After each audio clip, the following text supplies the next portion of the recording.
Friends అందరికీ నమస్కారం. Friends నిన్నటి రోజునైతే గనుక పాకిస్తాన్ దారుణ ఓటమితో సాధారణంగా ఇండియాలో సంబరాలైతే జరుగుతుంటాయి. ఇప్పుడు ఆ దేశంలో కూడా సంబరాలు జరుగుతున్నాయి. ఎక్కడ ఏంటి వివరాలు తెలుసుకుందాం. వీడియో పూర్తిగా చూడండి. అలాగే తప్పకుండా లైక్ చేయండి.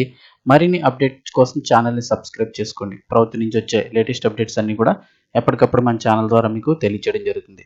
అలాగే వీడియోని ఒక లైక్ చేస్తే మరింత మందికి ఇన్ఫర్మేషన్ చేరుతుంది. వివరాల్లోకి వెళ్ళిపోదాం.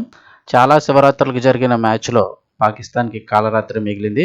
ఇక నిన్నటి రోజున కూడా పాకిస్తాన్ దారుణంగా ఓడిపోయింది. సాధారణంగా పాకిస్తాన్ ఓడిపోయినప్పుడు ఇండియాలో సంబరాలు జరుగుతూ ఉంటాయి. అది కామన్‌గా అందరికీ తెలిసిన విషయమే. అయితే ఇప్పుడు మరో 2 దేశాల్లో కూడా పాకిస్తాన్ ఓటమికి సంబరాలైతే చేసుకుంటూ ఉన్నారు. ఆనందంతో నృత్యాలు చేస్తున్నారు.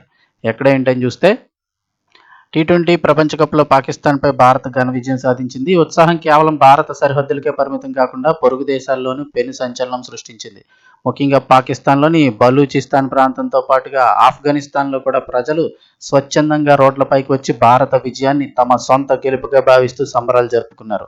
భారత్ గెలవగానే అక్కడ బాణాసంచా కాల్చుతూ పరస్పరం మిఠాయిలు పంచుకుంటూ స్థానిక ప్రజలు చేసిన సందడికి సంబంధించిన వార్తలు అంతర్జాతీయంగా చర్చనీయాంశమయ్యాయి. ఈ వేడుకలు కేవలం క్రీడాభిమానాన్ని మాత్రమే కాకుండా పాకిస్తాన్‌లోని ప్రస్తుత పరిస్థితులు, ఆ దేశంపై అక్కడి ప్రజల్లో ఉన్న వ్యతిరేకతను ప్రతిబింబించాయని రాజకీయ విశ్లేషకులు అభిప్రాయపడ్డారు.